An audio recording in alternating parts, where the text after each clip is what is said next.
queen was horrified and offered him all the treasures in the kingdom. Because now she's queen. She's like, what do you want? Yeah. Now I have a lot to give you. I'm not giving you my fucking kid. No, something living is more important to me than all the treasures in the world. Because that's not creepy as fuck. She's like, I got 3 sheep and a pig. Had to borrow them from the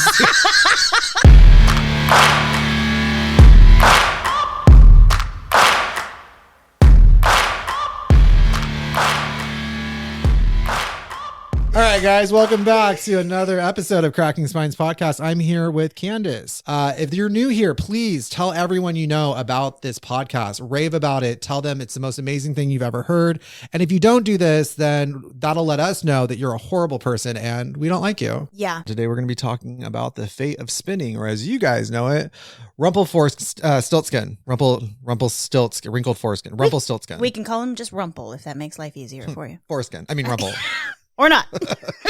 That's what we're talking about today. You can check out our store at kit.co/Cracking Spines Podcast. That's kit.co/Cracking Spines Podcast. Here you can find all our reading materials, the books, the book lists, anything you could possibly need that we use ourselves and we stand by. And we have a special offer for Cracking Spines listeners from Audible. Follow our link in our link tree, linktr.ee/Cracking Spines, to get yourself a 30-day free trial of Audible Premium Plus. You'll get a free book when your 30-day trial starts, 2 books for Prime members, 30% off your audiobook purchases, and you get to keep all the books even after the trial ends. This will also give you unlimited access to exclusive Audible Plus catalog and Audible Originals. And listeners can sign up for this free trial, get the free books, use the discounts, etc., even if you've already used your account for a free trial in the past. So be sure to check that out. This is a part of the episode where we talk about our amazing sponsors. Unfortunately, right now, we don't have any, as we are a new podcast. If you would like to sponsor an episode, please email us at info@crackingspinespodcast.com. And as always, listener discretion is advised. Let's get into it. All right, well, let's jump right back in with our old friend who's back this week, Basile. Oh, yeah. We had a little bit of a break. Everybody enjoy the Basile break? The original incel. Yeah. For sure. Well, Giambattista Basile is back with the 7 pieces of bacon rind. So this one begins with an old beggar woman who's going door to door, seeking alms, spitting on people as she went. I said, atta girl. I wrote that. So begging and insulting. Fuck it. Full time. I legit underlined the first 2 lines. It was like, atta girl. That's how you do it. Eat the rich. Or bacon rind. So she said that there has to be some dim-witted and gullible women out there. So she knows her target audience of who she's going for. I love how Basile writes for women. She wanted to make a nice fat soup for her skinny daughter, and she managed to get 7 small pieces of bacon rind for the soup. So she takes the bacon rinds home, and she also adds to the pile of ingredients a nice bundle of twigs that she picked up from the ground and a couple of heads of cabbage. So, I mean, chef's kiss. We're off to a great start. She's like, we need fiber. So her daughter, Saporita, is at home. She takes the bacon, scrapes off the skin, puts them into the pot, and she starts to make this soup that Mom has brought everything home to make. Why not eat the skin? I don't know. In medieval times, they didn't believe in pork rinds? They don't have the Food Network. They don't know what, you're supposed to do with it. I don't know. Well, I don't think the Food Network invented pork rinds. I mean, technique. They have no technique. So her appetite begins to grow as she smells all this delicious flavor. And then Basile goes off the fucking rails in ways we've never seen before. It stirred her appetite because the smell that arose from the pot was a mortal challenge on the battlefield of the appetite and a request for information by the bank of her throat. I also underlined that part. I was like, okay, that was a euphemism. Yeah. Like, don't try to get poetic with us, Basile. Yeah. You fucking incel. We know what you're up to here. Like, yeah, week 4. We see you. Okay, to paraphrase Basile, she gets really hungry.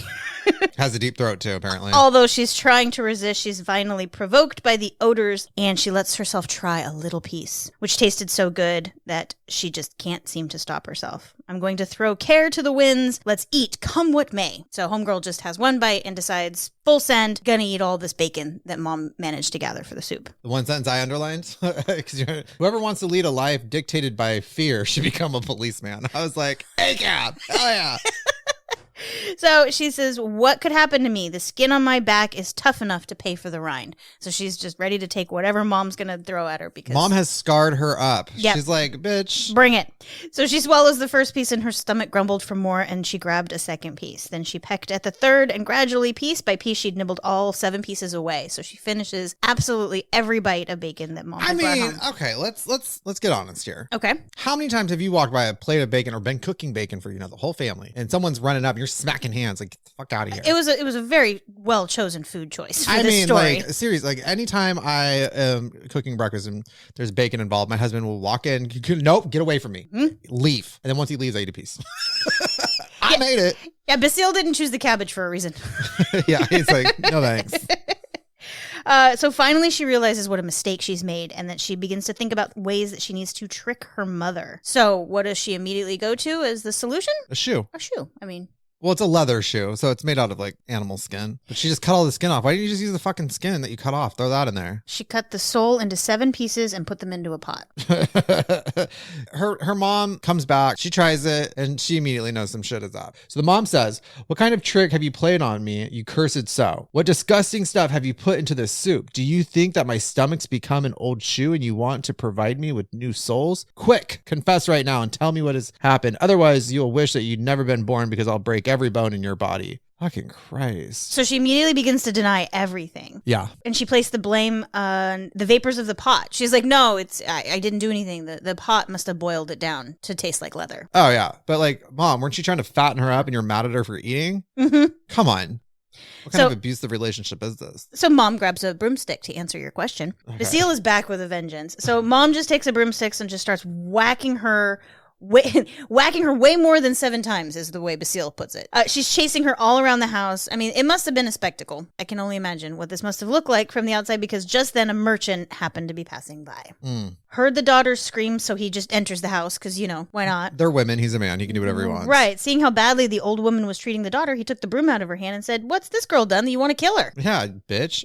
Is this your way of punishing her or taking away her life? Okay, hold on. First of all, if I was the dude that walked in there and snatched that broom out of Mom's hand, I would have taken the brush, the business end, and it's going to ruffle it in her face. So she's like, oh, what the fuck? Just like little bristles under her nose? Yeah. Why are you doing that? So you'd have gone from demanding to condescending in a little bit. A little bit entertaining. Like I would want Saporita to kind of like through her tears, like half turned up smile out of the corner of her mouth. And by the time her mom turned back, it could snap back to, oh my God, what happened? Mom's just like, I mean, if I'm going to be like, hey, just I mean, like, if I'm going to be like, hey, your daughter's mine now. You might as well, sweet mom. Well, no, I might as well, like, make sure I get the daughter to smile first. Shit, that's how it went to my husband. I got him to laugh. It's Basile. I know. If he had gotten laid ever, he would know that's not how it works. Oh my gosh. Well, but again, you got to make her smile. Here comes Basile with just his trademark depiction of women being objects. So the old woman just immediately launches into the most fabricated piece of bullshit ever. You don't know what she's done. This shameless girl knows that I'm a poor beggar and she's no consideration for me. So she goes on to tell the story that basically the daughter's working herself to the bone to where I'm going to have to pay for a doctor because she's so good at spinning. Yeah. And well, I mean, this had a lot to do with like the value of a woman. Exactly. Back in the day. Exactly. She had this lie ready to go. I even put that in here like, wow, mom had that lie ready to go. Well, she's an abuser. Abusers need to make sure that excuse is right. Like she had an excuse for the broom. She had an excuse for the switch. She had an excuse for her hands. And which leads right into adding value so she gets taken off of her lady, hands. You're lucky it was some like rando stranger of a merchant. Because if it was one of the neighbors that you were like spitting on because they wouldn't give you something, like they'd be like, okay, lady, calm down. She had a different lie ready to go if that person had walked in. And honestly, I feel like that dude would have been like, if she would have been like, I'm just abusing her. Yeah. He would have been like, I'm going to take her off your hands for you. Like, right. So the merchant hears that basically mom's pissed because the daughter's so good at spinning and producing valuable labor that so he hears this and he begins imagining how this industrious girl could work wonders as the fairy of his house. Goes right there. Yeah. He's like, you're going to produce some shit for me. I'm going to make some money off it. And I'm going to tell you what you can spend it on if you can. And she's just standing there. The daughter's just standing there listening to this whole thing. Yeah. Hasn't said a word. She has no agency. Nope. Forget your anger because I'd be glad to remove this danger from your house. How is it? I'm sorry, but how is it that Basile, anytime he centers a woman as the protagonist, even though it turns out they're not the protagonist, how is it that when he centers a woman, she has no agency? How does your protagonist have zero agency the entire time? Like, okay, I love that you're making that point. The next line, I'll take your daughter as my wife, bring her to my home where she will live like a princess. And I wrote I made a note right here. There's Basile. There he is. There he is. Welcome back, buddy. Okay. Anyway, so mom takes this to be incredible good fortune raining down on her, and she basically takes their hands and performs what's a wedding ceremony from back then. If you read the footnote where she puts their hands together, this is a wedding ceremony where the bride's mother held up her daughter's hand to have the wedding ring placed on their fingers. So they leave the house and they're married, according to custom. Yeah, and it's like... The daughter has not said a word yet. Yeah, she's just... Well, I mean, she said a few things. She was like, I'm going to eat this fucking bacon. No, I mean, since he showed up. Could you imagine your mom's like, we need to fatten you up. And you're like, bet. And you start eating. And she's like, you know what? No, here's a broom handle. And by the way, I'm selling you off now. Yeah. In the course of 15 minutes, this guy's come in. Mom's lied. He's like, bet, I'll take her. Mom held up your hand. You're married. You're leaving the house with your husband. She still hasn't said a word. And she's like, what's your name? So that's where I wrote, getting real sick of your shit, Basile. Like, the man didn't even introduce his name. Nope. He just said, I'm a merchant. And then mom, not saying a single word in goodbye to her, turns to the merchant and says, may you enjoy good health and have many handsome sons. He puts his arm around Saporita and takes her home. So now Saporita's really set up for success here because she's just been married to someone who believes that she is just the most industrious spinner of all time. Monday rolls around. He got up early in the morning and went to the market and bought 20 rolls of flax. I mean, bro, like, let her get settled. And says, spin to your heart's content. I'd have been like, well, it's not, so. I'm content. Yeah. So she's screwed now. So he says, I'll give you 20 kisses. For every roll of linen that you make me, I'll give you my heart. She's like, so she says, well, go, get out of here already. He was never described as handsome. No. Let's just, Perrault would have been like, he was the most handsomest man in the world. Yeah, Perrault would have been you've never met a man that looks better than this man. I know, yeah. Like, fucking birds were chirping around him. He had a sparkle in his eye. Big birds. Big birds, fucking just roided out. Just okay. Moving along. All right, so Saporita, totally in a jam now. So she does what any enterprising young woman does. She just doesn't even try. I mean, he said to her heart's content. Sounds like she's pretty content. While the husband was away, Saporita, who was just as gluttonous as she was lazy, did not do any of the work at all. She didn't even attempt to try anything. Instead, she took some snacks, made herself some cakes and some fritters, and she just nibbled like a mouse and guzzled like a pig. Basile writing women the way Basile likes to write women. Nibbled like a mouse. That doesn't sound like she's like just throwing back the pork rinds. You know what I mean? Like from morning till night, she did this. That's how she spends her 20 days that he's gone. When the day of her husband's return finally rolls around, she became constipated with fear. Oh. Yeah. The thought of the noise and the squabbling that would be coming from their house when he returns just scared her. So gave her a hemorrhoid. All the chests and pitchers and cupboards were empty. She ate everything in the house. Well, you were gone for like fucking 20 days, bro. Which like she fears was going to add to his rage. I can just see him walking through the door, her all on the couch, just sprawled out, fucking crumbs and just fucking shit all over her. Just, I gave up. Like, no, I would have been like, hey, honey. Yeah, you married this. So she took a long pole, wrapped a roll of flax around it. Then she took a large pitchfork into the Indian gourd and tied a pole to the... Like, she creates this elaborate plan to make it look like she's been working crazy for 20 days, right? She dips her fingers into hot water, into a boiling pot of water, so her fingers have the appearance that she's worked them to the bone while he was gone. I mean, sure. Well, she's in the middle of creating this elaborate plan when, by chance, fairies go walking by. Oh, yeah, those... They left the grotto to go for a walk, and they are... Talk to people about why it's itchy down there. I love this. They pass by, and they're so amused by the atrocious scene that they could see through the window that they began laughing to themselves at what she was doing. So, to humor themselves, they cast a spell and turn all the flax in the house immediately spun into bleached white cloth. I mean, cool. Just like, they're like, look at this idiot. You know what I would have done? What would you have done? I'd held a knife to one of their throats. I mean, like, do the magic again. This time, I want to lose 20 pounds and I want huge tits. No. doesn't even see them. She's standing there doing all this stuff, and in the blink of an eye, everything was done, and she was just so happy. She's like, this is normal. She could not believe the good fortune that had just rained down upon her. Well, clearly I deserved it. All those beatings and that food I ate. Yeah. Well, nibbled on like a mouse. She knew that her husband was approaching, so she fetched a bunch of walnuts and spread them out in the bed. When he arrived home, she began to groan and turn from side to side, cracking them as she did, so it sounded as though her breaking bones were shifting in the bed. So she's putting on her, like, oh, I've worked so hard performance. I mean, she could have done that without the walnuts. Like, Basile, you have no imagination, especially when it comes to women. They're smarter and more industrious than that. Right. So when he sees her putting on this performance, she says, I couldn't be worse, my husband. There's not a bone left in my body. Do you think it was easy to do what I did for these 20 I got a bone to put in your body for these 20 days? I mean, she's just like laying there putting on the performance of her life. But when he goes into the kitchen, he's like, where did you find the time to eat this food? She's like, sorry, it was a mouse. It was fucking nibbling on everything. Right. A couple pigs came in here and just chugged it. I was too busy spitting. I couldn't stop them. What did you want me to do? So she's wailing this horrible story and says, this is why I'll never work like this in my life again. I refuse to work like a dog. I don't want... He's like, bet. Basile not realizing he's writing women to outsmart men. I don't want to empty the spindle of my life just to fill all of your spindles. He's like, tough titties, said the kitty, but the milk's still good. Nope. You'd think. Or was that Puss in Boots? He says, just get well, my dear wife. Now I realize that your mother was right to punish you for exhausting yourself as much as you have. Oh, okay. So we learned nothing. We've learned nothing. He fell for it and says, I'll spend a bundle of money to get you back on your feet. So he goes to fetch the doctor and she's like, oh, no. She gulps down the nuts really fast so that he doesn't see the evidence of her little ruse. So the doctor comes, takes her pulse, says that she's fine, obviously. Her sickness must be due to an abundance of blood and a lack of work. The merchant thought this has to be ridiculous because... Yeah, no way. No way. He placed his coin in the hand of the doctor, sent him away, and then when the merchant turns to his wife and says that he can fetch another doctor, she says, no, that's not necessary. I'll feel better soon.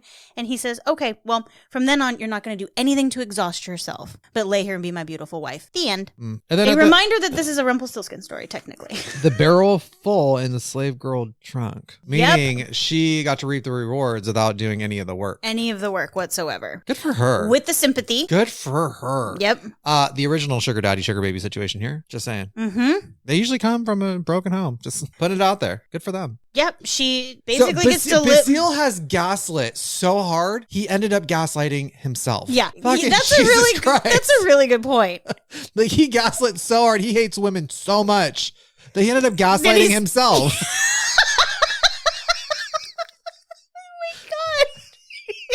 He's such a fucking idiot. I fucking hate this guy. He's writing this. He's like, I think I just liked him in the beginning because I liked saying his name. Dumb bitch.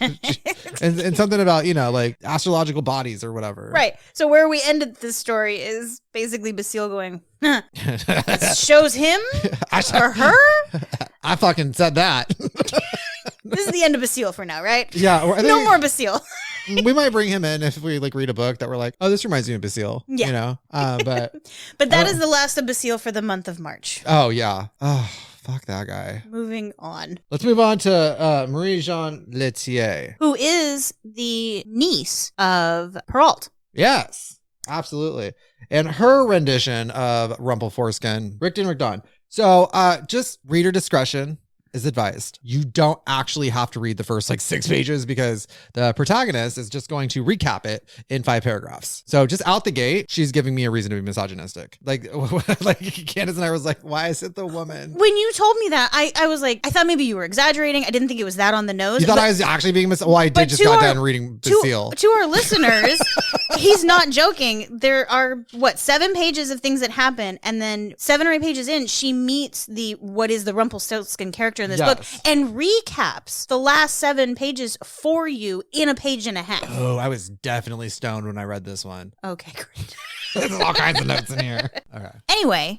Okay, guys. So we're, instead of like going through it the way we had it, like we like to really get into the details of the ones that are like 3-4 pages, just like. Because there's so much from each line. Yeah, from each line. This is jam-packed. Like literally I have like 8 notes per page. Right. So I'm just going to kind of go over this whole situation. So a prince out hunting, doing his thing. And he gets separated from his like hunting party because he does that like fucking all the time. He wanders. He like wanders off and gets He's lost. like, yeah, guys, I'm going to go over here. Anyhow, so we meet his lady, Rosany. We don't even really know what happened. She's just being the shit kicked out of her. She's like in the garden and, you know, mom's coming out swinging with her fucking distaff or her fucking broomstick or walking cane or phallic symbol of some kind. Right. Just beating the shit out of her. And he's like, yo, whoa, what's going on here? And then she's like, oh, she like spins the finest of all and she's the best in the world and blah, blah, blah, blah, blah. And he's like, oh, I'm going to pork this bitch. I'm taking her back to my castle. Mom's going to be stoked.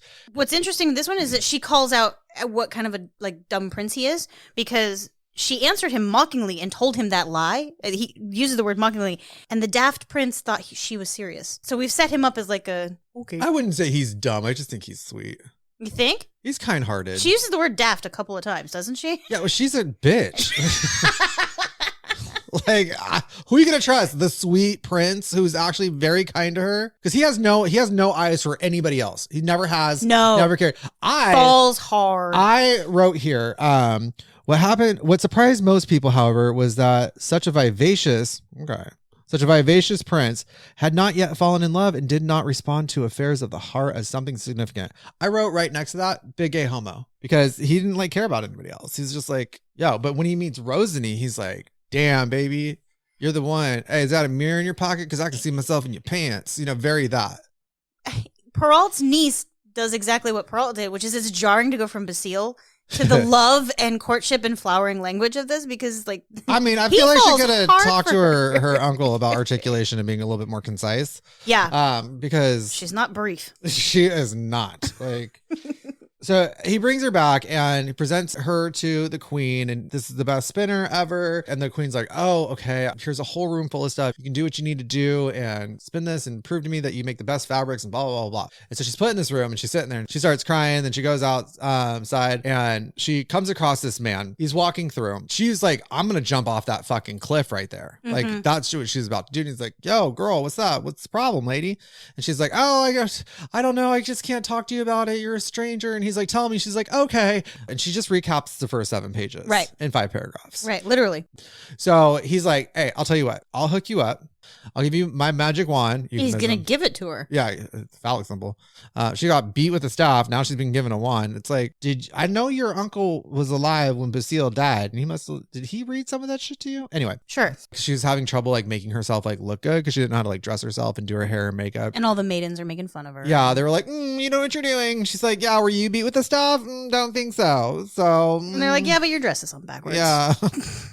So then she's like, okay, I'll take it. Cause she's like, I'm not stupid. I'm gonna sweeten this fucking deal. Right. Right. And she's like, make it so that I can make myself like the prettiest bitch. Because these hoes need to recognize. Cause I'm not gonna come up in here doing all this work and be looking a hot mess. No thanks. And the queen's really nice. So I just like want her to favor me or whatever. And he's like, yeah, sure. Whatever. Here you go. Take the stick. And she's like, I got the stick. And he's like, you got the stick. She's like, I got the stick.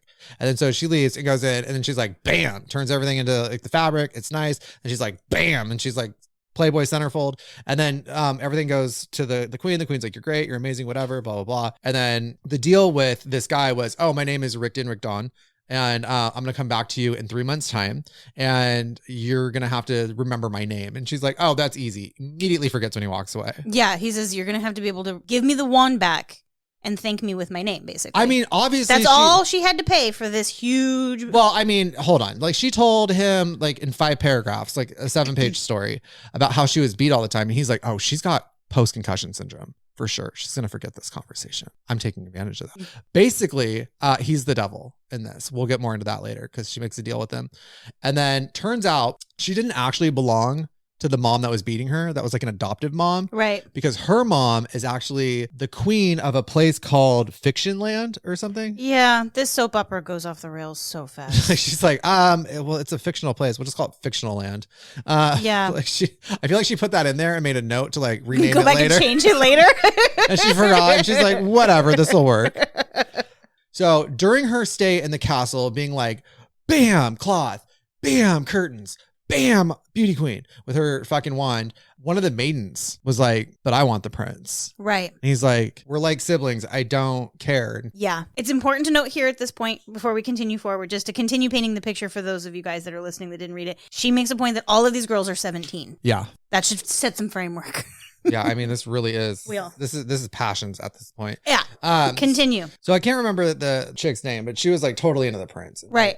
And full jealousy. And she ends up going to find like a sorceress that she's working with or whatever, a sorcerer. So meanwhile, Rosany is, trying to live her best life. She's walking around with Vigilantine, which is like one of the queen's like favored chambermaids, now Rosany's chaperone, and the prince is always trying to get her alone. Sure. Meanwhile, Rosany becomes this other one. I remember her name. It's not important. We'll call her Becky. So Rosany, it becomes Becky's like BEC. That bitch eating chips, right? Just like, look at that bitch eating chips over there. Look at her eating like crumpets. Like, I don't fucking know what they ate back then. Biscuits. So Becky is like working with some sorcerer trying to like get the prince, and the prince ain't having it because he finally talks to Rosany and they're like, yeah, we're going to do this. Right. And she's like, yeah, but just promise me like me only and nobody else. And so while he's off on one of his hunting trips, he like wanders off again and he like finds this random like castle or whatever. And Becky is there disguised as like the princess of this castle, right, pretending to be the daughter of this king who was overthrown by this crazy like sorcerer guy or whatever. Like this is the evil dictator, and imprisoned her mom. And the sorcerer is like, tell you what, if you agree to marry her, this entire kingdom of fiction land can be yours. Right. And he's like, I'll defend her and I'll help fight for her, but my heart belongs to another. Right. I'll free her land and then she can choose to marry whoever she wants. So she comes out, she throws a fucking tantrum. She says to him, oh my lord, if my weak attractions are not able to move you, then at least have compassion for my misfortunes and my tender feelings. I shall die if you continue to disdain the ardent proof of my feelings for you. And I was like, calm your tits, Vicky. Yeah. He's like, you're beautiful. Like you deserve undivided love and like a completely tender heart. I don't have power over my heart. My heart belongs to somebody else. I can't give you what you deserve, but I can defend you. She gets mad and she goes, you ingrate. I am going to leave you. I don't want your help if you refuse to give me your heart. It is only your heart alone that I desire. Alas, my love, my wrath. Yeah. Like, girl, no means no. He didn't even know your name. Yeah. You didn't even tell him, Becky. Becky runs off. But the melodrama. Oh my God. Yeah. So she runs off. Somebody else comes along and is like, poof, look, the illusion's gone. And he's like, dude, because you didn't do what they want, I got your back. Here's a ring. Nobody can lie to you while you're wearing this ring or whatever. And he's like, thank you. Right. During this time, while he's with his party, Rosany gets kidnapped. Right. That like spell didn't work. So Becky talks a couple people into like snatching her and taking her. So she's like, oh, I'm going to get in this guy's head and be like, yo, you can just like snatch her up. This one like creeper dude that was always at the parties or whatever. Yeah. Season 2 of Ricdin-Ricdon sees Rosalie kidnapped. Yeah. So in the middle of a party. And like they're taken off, like fucking the horsepower is pedal to the metal. Right. Well, like a carriage to the cobblestone. And like they're bouncing around like crazy. And she's like, let me go. I don't want to be here. She gets basically the same thing. He's like, I don't want to hurt you. I only want to take you to my country where I want to marry you. And she's like, I want McDonald's. Can we just stop? Making up any excuse to get away from this guy. Well, at some point, the prince comes to her rescue. He just happens upon the situation. Right. Because like he had to be there. But at least, you know what? At least the prince is working for it. Oh, yeah. Yeah, the woman finally puts the man to work. He comes and rescues her and she's like, oh, alas, my prince has saved me or whatever. And so she goes back and they're like, where's Vig? And she's like, oh my God, I lost her. Yeah, they like, good work. You had one job. Yeah, chaperone. Please. Right about now, I wrote in the margins, starting to miss the Brothers Grimm and their one-page stories. Oh, yeah, we'll get to that. It goes on and on and on. And so they come back to the castle. She's safe, or he's on another hunting trip. And, he has this like ring of truth or whatever he's got on his fucking finger. So Becky, she's like, fuck it. If I can't have him, I want him dead. And so Becky and the sorcerer are like talking to somebody and like, we want you to go fucking kill him because he wanders off all the time. And he's like, okay, but while he's wandering Becky's back from season 1. Yeah. Fucking with a vengeance. And so she's like, third time's a charm. And so like on his way back, he gets jumped, but he survives the attack. Cool. While this happens, he overhears Ricdin-Ricdon say his name and talk about the whole thing because that ring of truth helps him. And now we're going to Over to another scene that's going on simultaneously. Right. The princess that Becky was pretending to be turns out is actually Rosany. So Rosany, her dad was overthrown by a crazy dictator and her mom was put up in a jail cell. Dun, dun, dun. Becky's little scheme is actually Rose's backstory. Yeah. Passions. A water cooler discussion for days after that episode dropped. Very that. Anyhow, the queen and this other dude, the guy that helps the queen, like smuggle the baby out, Rosany, they all come together and they talk to the prince's mom and dad. And like the prince's mom and dad are like, hell yeah, like let's get these two porking. Mom and dad are all excited about these two getting together because now there's like all these backstories. And for them, they're like, oh, wait, she's got this whole elaborate backstory and it's of value. Oh, yeah, we now support this thing that you guys have been talking about from the beginning that you want to get married. And the prince's wingman, right? They set him up with Rosany's best friend, Serene, later. Mm-hmm. And those two get together. Right. I feel like I want to know more about that story because they were the least annoying characters in the whole thing, especially Wingman. He was slick. Yeah, their spin-off series, like, I'll probably watch that spin-off series. Yeah, like he fully gives me like Val Kilmer vibes. Yeah. Ricdin-Ricdon. Ricdin-Ricdon. Comes around. He comes back and he's like, and she's like worried, right? Because she's like, hey, I was supposed to remember this guy's name. And the author makes a point of saying that she doesn't know her alphabet, let alone how to write. So she was unable to write it down to remember. Yeah, because she's not smart. And so like she was uneducated. He shows up and he's like, I'm the devil. You made a deal with the devil. Right. Like, I'm here to collect. Because what was going to happen if she would have not like kept up her end of the bargain, she had to like basically be his slave girl. Yes. And she would have been bound to him. Bound. Okay. So that happens and he shows up and her man's is like, psst, it's Ricdin-Ricdon. And she's like, hey, Ricdin-Ricdon, how are you? And he's like, God damn it. There goes another one. And he gets all pissed off. And then they live happily ever after. It reads very much like a high school lit magazine submission, doesn't it? And then this happened, and it's a little then long this for happened, that. It's and a then little, this happened. Well, I mean, if you this one is actually my favorite of the three. Really? Yeah, just because it had like a lot of meat to it. Now, it did have a lot of. It wasn't good. I meat. will say this: it was meat. You can literally flip the pages around and rip random ones out. Yeah, like good 13 random pages out. Mm-hmm. You'll still get the whole story. Yeah, it got away from her a little bit, I think. Yeah, and she was just like, I have a word count to meet. Yeah, that's what it felt like. She's like, you know how Rosany can't read and write? Well, I can. Yeah, back then they're like, if you're a man, we'll publish it if it's 3 pages, but we're going to need you to produce. Yeah, you got to prove yourself. 40 Yeah, give me 40. And then after they publish it, she's like, fuck, I forgot to change Fiction Land. Those dumb men didn't catch it though. Success. Like, I mean, usually we go in a lot more depth with this kind of a situation.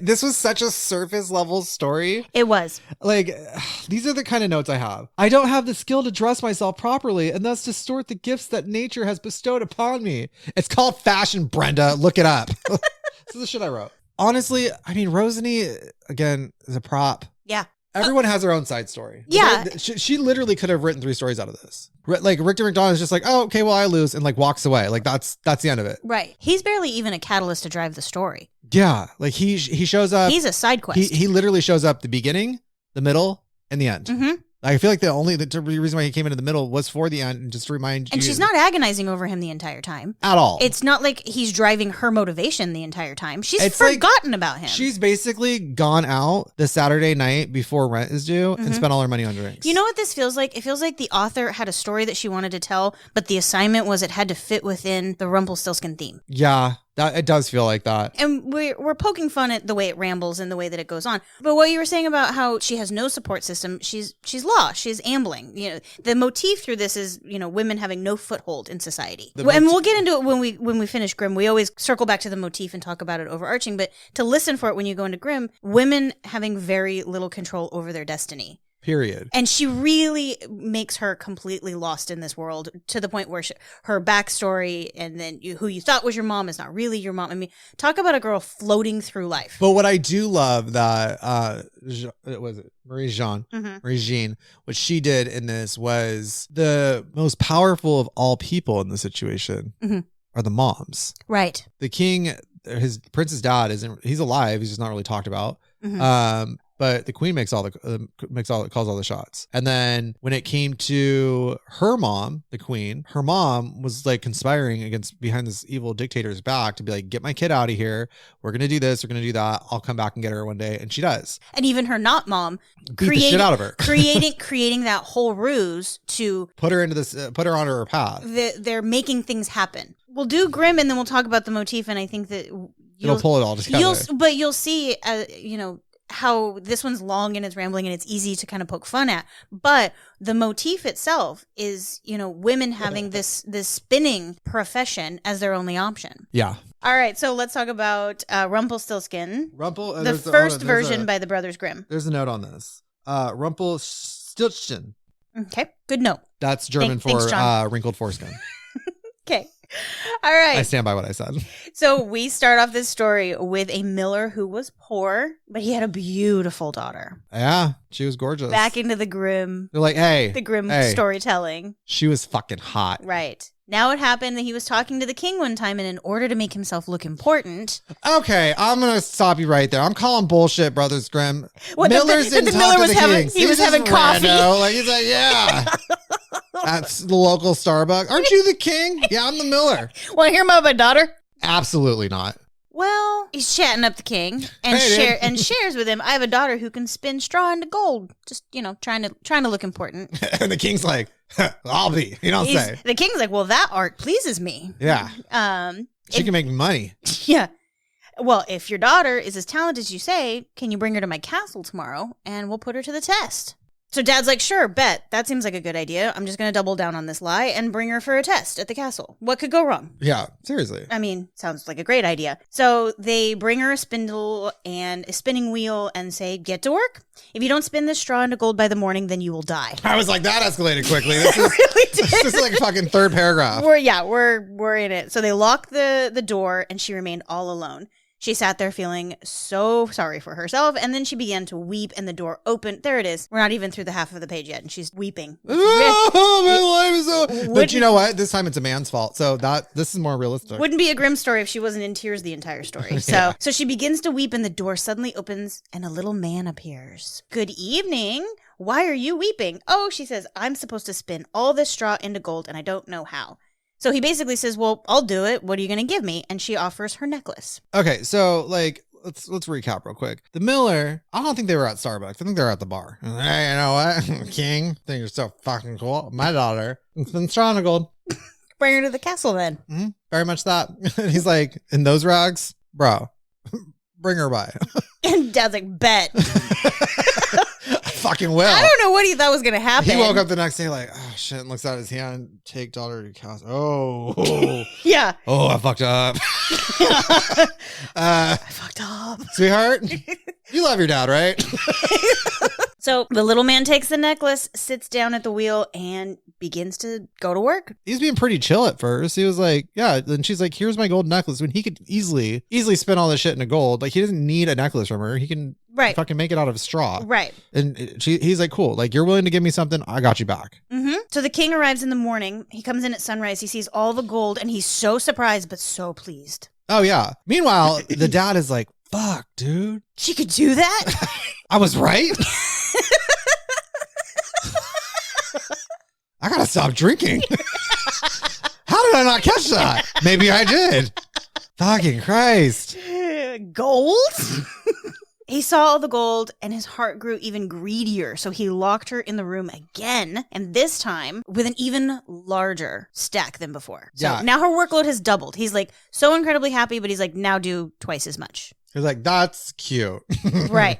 So I'm going to give you one guess what she did. She put the fucking spinning machine thing in Sleeping Beauty's castle and was like, her problem. And she dies. Close. Oh. She wept. Oh, yeah. It's on brand.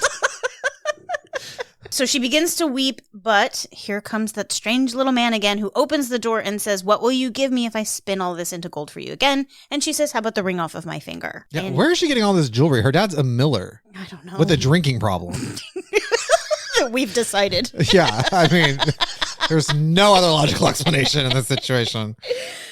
Right. So takes the ring, gets back to work. By morning, he'd spun all of it into shining gold. The king was pleased again, but his lust for gold was still not satisfied. So he had the miller's daughter brought to an even larger room. She gets a room upgrade to accommodate. She's like, oh, is this the yeah, not putting her in a honeymoon suite? No, nope. This is a room to hold all the straw that he says, you must spin all of this tonight. If you succeed, you shall be my wife. So now the auntie's... She's like, but aren't you already a king? So we went, I will kill you if you don't do it. I will kill you if you won't do it. Now, if you do it, I will marry you. I'll marry you. He thought to himself, even though she's just a miller's daughter, I'll never find a richer woman anywhere in the world. Yes, that part. Oh, I love the illustration here. On the nose. Like, could anything sum up the times better than that one? The illustration here is spot on. His male pattern baldness. Yeah, it's what we all, I think, grew up with when you see cartoons and animations of the Rumpelstiltskin stories. I feel like Disney and ABC dropped the ball in Once Upon a Time. He just had thin hair. True. You know? True. So, left alone in this large room with the largest pile of straw you could ever imagine. She's like, where is that little fucking guy? Oh, he's right there. She doesn't even have time to cry this time. He's like, hello. She's like, oh, you again. Shit. What will you give me if I spin the straw into gold once more? She starts pulling, her dress off her shoulders. She's like, no. Whoa. What do you think this is? One of Basile's stories? Like, that fucking guy has no place in here. You heard his version already. You are way too tall. Yeah, way too tall. Take off your heels. You're not wearing any? See, that's the problem. I'm an alpha. Okay. So he shows up. What will you give me if I spin the straw into gold once more? And she says, I have nothing left to give. Girl, give him a lock of your hair. That shit used to be worth something back in the day. Well, he just jumps to, well, then promise me your first child when you become queen. And since she knew of no other way out of this predicament, she promised the little man what he demanded. And in return, he spun all the straw into gold once more.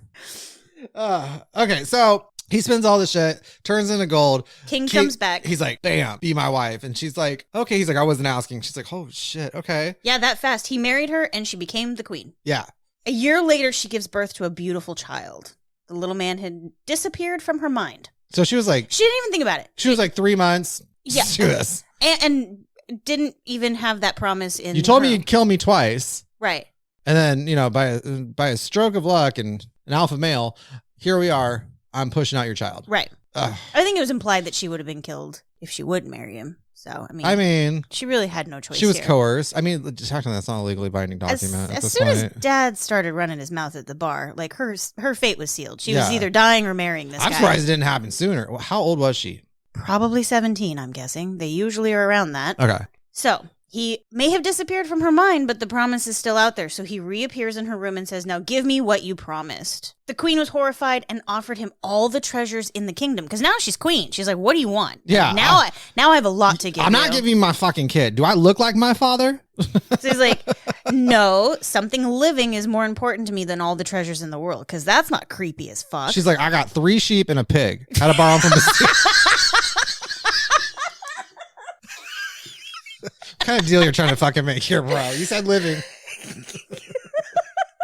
Yes. So the queen began to grieve and weep. So, yeah, nope, not offering any farm animals. She just immediately went to the cry. He's immune to this. He's like, I'll give you 3 days time. If you can guess my name, you can keep your kid. That's the new deal. So I'll be back in 3 days. And so she's like, all right, look, I'm the queen now. I'm in charge of some shit. Right. I'm going to send out a scout. Well, and she starts compiling like a book of baby names. Yeah. Because he's going to return every day. And she gets... If we're going to act like she didn't already have that written down because she just had a kid. That's she true. probably wouldn't dug it up. And she's like, just started writing it. Yeah, just like you spun that gold. Yeah. I don't know why these motherhood magazines just started showing up. What? No, I haven't been getting them for 2 years. I've only been here for a year. He's going to show up every day, and she gets like infinite guesses every day. So she's sending everybody around to compile the longest list of baby names ever created. So she sends messengers out to the country to inquire high and low what other names there could be. So he shows up on the first day, and she just starts rattling them all off. And nope, that's not my name. Mark, nope, Luke, nope, Jason, not my name. Jackson, Yep. Christina. The second day, she sends out servants to the neighboring areas, other villages. He comes back. Comes back. Is your name mutton chops, laced leg, ribs of beef? That's what they called me in prison. I mean, we're really... The ribs of beef? Yeah. Or the laced leg? Both. Depends on what cell I was in. Got it. Was I in the showers or in the kitchen?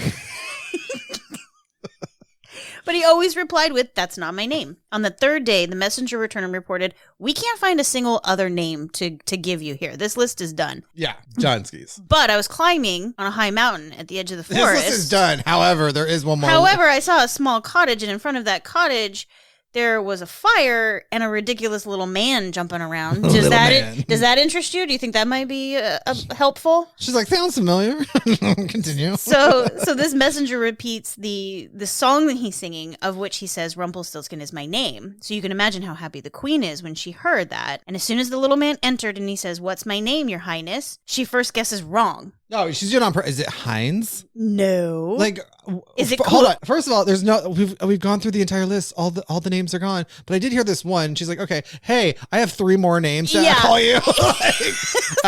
You guys can't see this, but I'm holding up 4 fingers. Yeah, because math. And she starts with Heinz, like one of the most common. Heinz, Kunz. And then she goes, "Could your name be Rumpelstiltskin?" I wrote here, she's fucking with him. I like her. I know. She went from tears to little man. Yeah. He's screaming, he's stomping his feet, he's so ferocious. "The devil told you." If I can throw in a mantrum. Just full mantrum. Fucking stomps his foot so hard it goes into the ground and gets stuck. Yes. And how does he respond to this? He grabs his foot angrily with both hands. Goes into a heel extension, and cheer. And rips himself in 2. The end. Yeah, rips himself in half. If that doesn't explain an alpha male, I don't know what does. Oh, spot on. And I love it. I love how fucking random it is. I'm like, did they get in an argument on how to end this? And they were just like, let's fucking put all our ideas into a hat and just start pulling shit out. Exactly. Play ad libs. Yes. Mad libs. Well, but that's what I always think about when I think of Rumpelstiltskin. It's a chaotic story. Like that. I know what this was supposed to be about. It's supposed to be about the value of a woman and her industriousness, because otherwise they have nothing else to provide. Right. And so, like, you have to understand, like, this is back in the day when, like, you were trying to advance because everybody was a fucking peasant. Mm-hmm. So, like, if you could provide something that you would be a better off peasant, then spinning it was. Right. But, like, the Brothers Grimm were like, let's just talk about alpha men for a minute. Yeah, it's the only story where Rumpelstiltskin's actually like a main character. Yeah. He's got more than a handful of lines. I mean, he's a recurring, like, the story is about him for the first of the 3. Somehow they made her the protagonist, though, which I love that. Me too. So the history behind this motif is that spinning was a very valuable part of the economy. Yes. In medieval times. And it was one of the very few, and if not, in some cases, the only profession a woman could hold. Yeah. Not only that, like, everything was materialistic back then. Right. Like, currency wasn't exactly, like, there was a bartering system. It was usually, like, very few, like, peasants actually had money. They would just trade their goods with each other to survive. And, like, that's how they got along. For anybody to be of high value, they had to produce things of high value. Mm-hmm. And so spinning was the way to go. And that was, it's like sewing. They looked at it like, that's a woman's job or whatever. Well, right. It was like the only thing a woman could do back then. And if you weren't able to land some level of husband or comfort, it was what you had to do to basically feed yourself for the rest of your life as a spinster. Yeah, because the men were the cooks, men were the millers, men were the bakers, men were the stoners. You couldn't own land, and as a woman, this is all you had as a way of bartering anything for the rest of your life. So it was your value to get a husband, and if you couldn't get a husband, it was what you lived on. It was your very basic way of surviving. So this motif, this fate of spinning, the motif was originally born out of women in spinning rooms telling these stories to each other.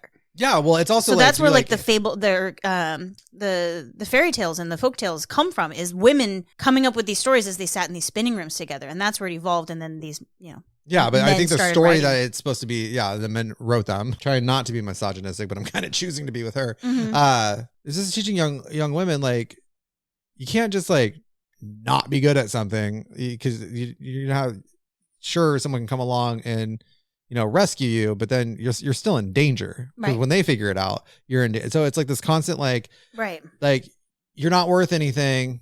Now someone thinks you're worth something. Now you got to prove that you're worth something. Otherwise you could die. Right. You know what I mean? Like, right.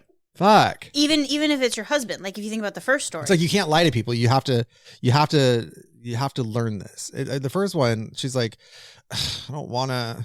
Yeah. She's just lazy and just wanted to eat bacon. Yeah, the Basile's version is... I feel that. It's the quintessential trying to ensnare the man. Well, yeah, she was also keto, so... And her mom's like, I'm going to fatten her up. She's like, joke's on you, bitch. Yeah. I had my ketones a long time ago. These stories were interesting for me in that I get that, you know, the time in which they exist is very important and it plays into it. And you want to like the characters, you want to root for the female characters, but you understand at the same time the plight that they're under. Yeah. You know what I mean? So it allowed me, at least as the reader, maybe it's because I'm a woman, to forgive some of their shortcomings and some of their schemes. Well, I was like, for me, I was just like, oh, typical women, you know, crying. I figured.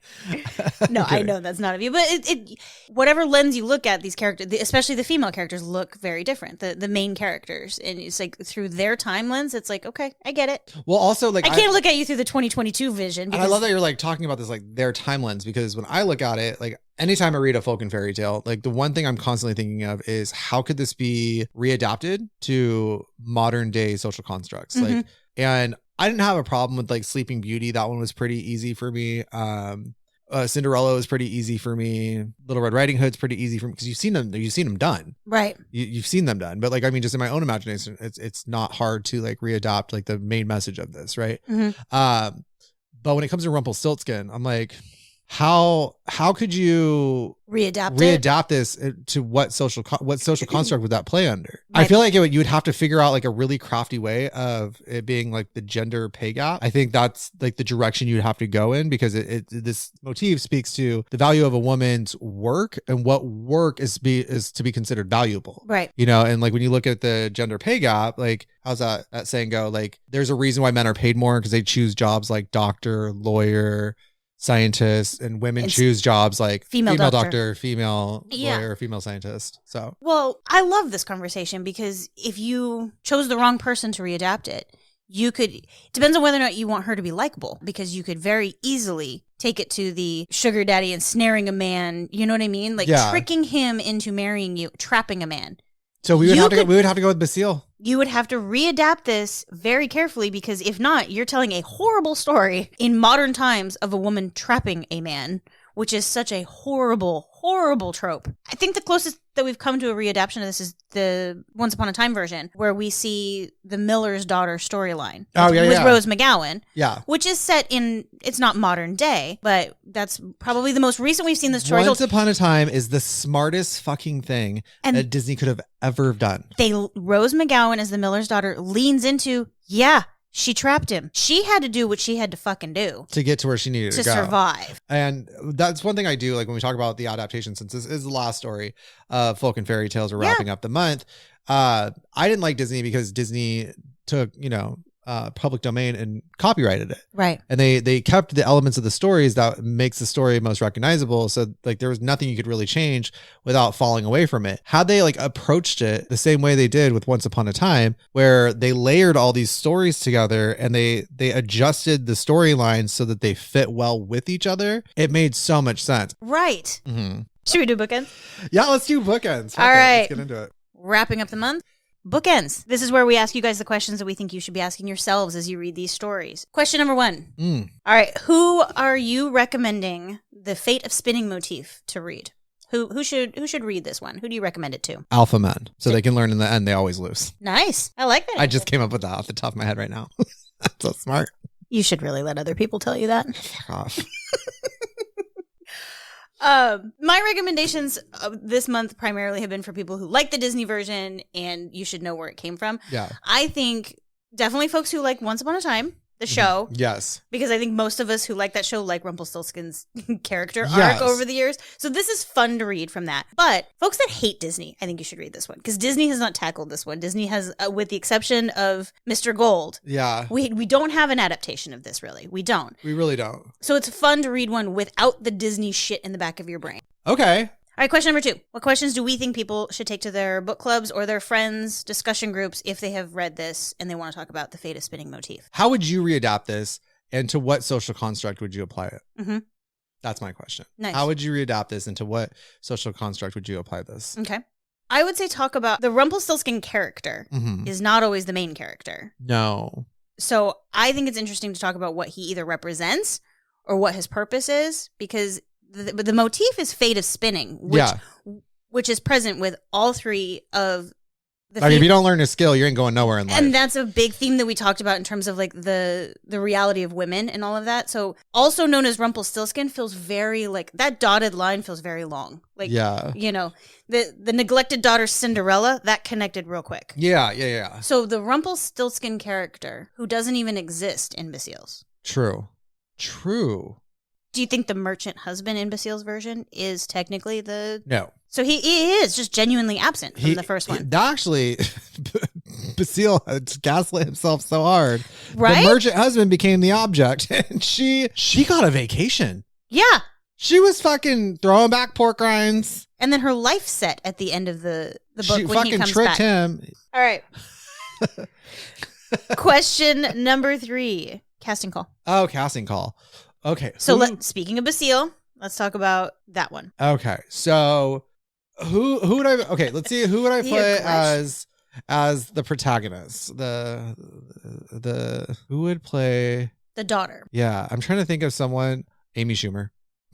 Amy Schumer. Yeah. Nice. I could just see her playing out the fucking just drinking and eating bullshit. Just like, fuck this guy. Scheming when he starts to come back. Yeah, just like, fuck this guy. I had Kim Kardashian. I mean, I would love to see her in that part. I really would. The ingenuity. But I feel like it would be more Courtney's situation. Okay. Because she never wants to work because she's a mom. Well, I love that because where the Kardashian idea came from was the broom wielding mom. I had Kris Jenner. That's who came to mind. But that doesn't work because Kris Jenner is the only talent in that family. True. Who do you have for mom? One of the Olsen twins now. Okay. All right. How about Ricdin-Ricdon? Okay. So I had Rachel McAdams. I had Amy Adams. Okay. I had her at one point. Well, it's funny you say that because I had James Marsden. Okay. As the prince. I can see him. Who was Prince Charming in Enchanted. I'll give you that one. That's James Marsden for just sure. that big old grin, that like eagerness. So we never said who Rumple would be. Who would I put in his place? Danny DeVito. Yes. Yeah. Or Joe Pesci. Oh. Joe Pesci. I like it. I'm gonna put Joe Pesci. Nice. All right. So Grim. I wrote Rose McGowan because I just steered into the Miller's daughter thing. Okay. I really enjoy her in that. And if at this point in the month of March we haven't said enough, watch the show if you haven't watched the show. I'm going to say Zooey Deschanel. Oh, good answer. I like that. Zooey Deschanel. Those big weepy eyes, like she'd pull at your heartstrings in that role. Oh yeah. But I also can see how like you could laugh at her at the same time. And then as Rumpelstiltskin, Aaron Carter. Oh, okay. Have you seen him lately? No, but I like the energy. he would bring something to that role. I'll go with that. Nice. Okay. Aaron Carter. All right, guys. Thank you for joining us on another episode of Cracking Spines podcast. That's going to be a wrap on folk and fairy tales for the month of March. Join us next month as we dive into coming of age tales, starting with Ishiguro's Never Let Me Go. The list will be available on our store, kit.co/cracking spines podcast. That's kit.co/cracking spines podcast. And if you are listening to this as a premiere Saturday, March 26th, tonight at 9 p.m. Pacific Standard Time, Candice and I will be going live on TikTok where we will be discussing 3 more fairy tales just to close out the month in its entirety. Again, that's 9 p.m. Pacific Standard Time over on TikTok. We will be doing a live. You can follow us at Mama Wander or John Scott Won't Stop. You get to see us do this live. Yeah. If you can't join us tonight for the live stream, head on over to our link tree where you can find our YouTube. We will be posting a video of the live stream there in the next couple days. All right, guys. Thanks for joining us. And we're out. Her fingers have the appearance that she's worked them to the bone while he was gone. And she's, okay. First of all. Yep. I figured you had something to say on that one. Okay, so I do hair for a living. Outside of being one of the best podcasters you've ever heard in your life. And one of. There's 2. And I'm one of them. The other one, I don't know who that is, but you know. I knew you were gonna get I'm there. sure he is out there somewhere. Oh, some straight guy with a microphone. Basile rubbing off on you. Gotta stop reading this guy. I think this is the last week. This fucking guy.